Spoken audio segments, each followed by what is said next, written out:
हीच आजच्या मिनी ब्लॉगमध्ये तुमचं स्वागत आहे आणि सर्वात आधी गुरुपौर्णिमेच्या तुम्हाला सगळ्यांना खूप खूप शुभेच्छा। तर मी आता चालत आहे बाहेर कुठे जाते तुम्हाला दिसणारच आहे, त्यासाठी मी एकदम लाईट वेट असं मेकअप करून घेत आहे। तर हलकंसं मी एक बेबी क्रीम लावलेली आहे, त्याच्यानंतर थोडंसं काजळ आणि लिपस्टिक लावून घेतली आणि तीच लिपस्टिक मी थोडीशी ब्लश आणि आय शॅडो म्हणून सुद्धा यूज करते आणि पटकन केस वगैरे अशा प्रकारची मी हेअरस्टाईल केलेली आहे। छोटे छोटे कानातले घातलेले आहे। ॲब्रो तुम्ही माझे बघू शकता, त्याला काही पेन्सिल वगैरे लावण्याची बिलकुल गरज नाही, पण थोडासा कोम करून घेत आहे मी आणि एक टिकली लावून घेतलेली आहे जी मी खूप कमी लावते आणि आयलॅश कर्लरनं थोडं आयलॅश कर्ल करून घेते, कारण मस्कारा वगैरे मी बिलकुल अवॉइड करत असते।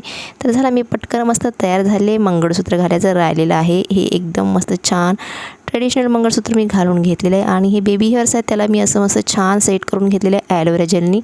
आता मी मस्त तयार झालेली आहे आणि पटकन आता मी कुठे जात आहे तुम्हाला दिसणारच आहे। तर चला मग, तर आली आहे मी आता मंदिरामध्ये, गुरुपौर्णिमा आहे त्याच्यामुळे लक्ष्मीच्या मंदिरामध्ये आलेली आहे।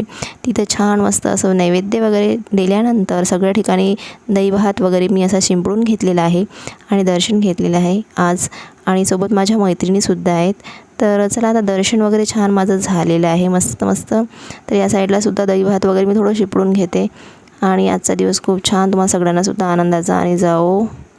तर चला, अशा प्रकारे माझी आजची गुरुपौर्णिमेची सुरुवात झाली सकाळी आणि बघा आता मस्त हळदी कुंकू लावल्यानंतर दही भात शिपडल्यानंतर चला आता मी चालले मस्त आता घराकडे। तर पूजा वगैरे झाल्यानंतर आता मी चाललेली आहे घरी। हा आजचा माझा मिनी ब्लॉग तुम्हाला कसा वाटला कमेंट करून नक्की सांगा आणि